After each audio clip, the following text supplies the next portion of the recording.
ताज्या बातम्यांसाठी महान करेला सबस्क्राइब करा आणि बेल आयकॉनला क्लिक करा। कोरोची जिल्हा परिषद मतदारसंघातून सरोजा वाणी इच्छुक।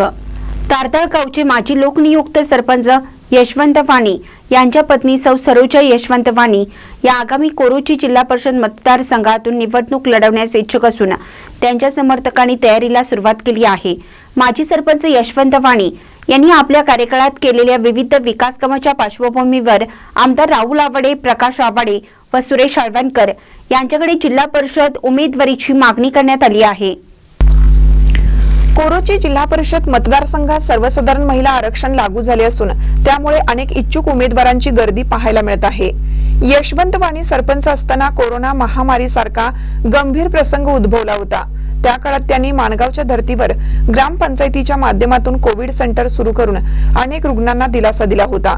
याशिवाय ग्रामपंचायतीच्या माध्यमातून गावातील रस्ते, गटर्स, बंधारे, अंगणवाडी तसेच जिल्हा परिषद शाळेसाठी आवश्यक शैक्षणिक साहित्य उपलब्ध करून देत त्यांनी अनेक मूलभूत गरजा पूर्ण केल्या।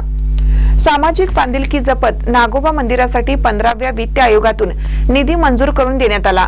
दानोळी नदीला आलेल्या महापुराच्या काळात टँकरद्वारे पाणी पुरवठा करून नागरिकांची गैरसोय टाळण्यात आली।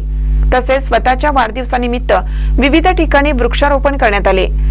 या सर्व कामांची दखल घेऊन सौ सरोजा वाणी यांना कोरोची जिल्हा परिषद मतदारसंघातून उमेदवारी मिळावी अशी मागणी चंद्रकांत चौगले, केजी पाटील, ग्रामपंचायत सदस्य सूर्यकांत जाधव, नाभिक समाजाचे अध्यक्ष अशोक जाधव, सचिन चौगले, भैया मगदूम, शीतल मगदूम, दत्तात्रय जाधव, संजय साळुंके, किसन शिंदे, शैलेश जाधव, अमोल जाधव, विलास निकम, विनोद माने, शुभम नलवडे, रणजित माने, राहुल खोत, विनायक देसाई, संजय टेके व योगेश वाणी यांनी प्रत्यक्ष भेटून केली आहे।